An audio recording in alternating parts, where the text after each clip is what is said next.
memo ngetinombolo letisetulu.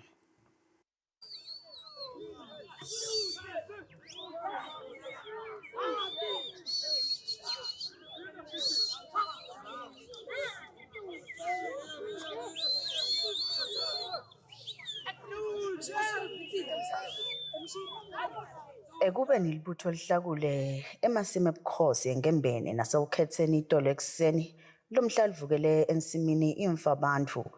Libutho libuyela kwesibili kule nsimi njengoba like layihlakula kwatise ukuthi imfa abantu ayicedwa. Lacwebetelako avukelelo kuyawuhlakula yona le nsimu. Nalamhla-ke majaha bekade yaphuma ngetinkani solo anemdlandla wekuhlakula emasimi ebukhosi.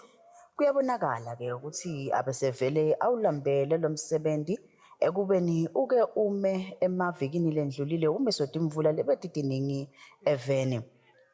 Kuleli siko leli lelihle nalelimcoka emajaha ngeticheme tawo letehlukene akhombisa elisesasa nenjabulo.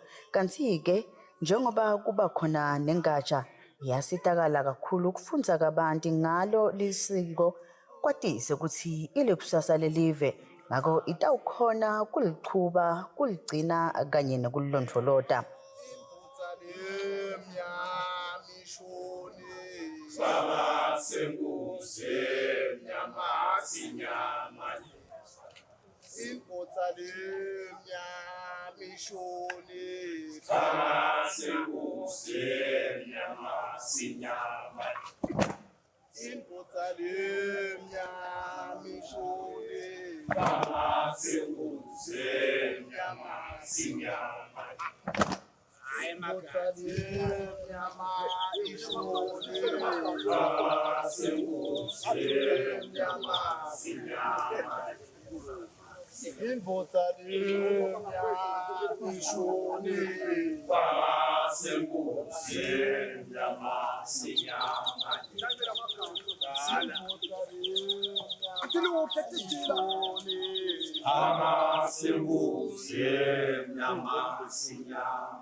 Ekubeni licetse kuhlakula libutho libe selichubekela esigodlweni engabezweni kuyawuchitha injobo.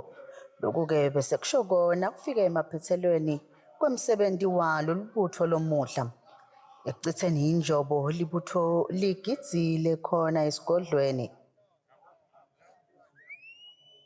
Etindzabeni kubika Pholile Maziya esigodlweni engabezweni.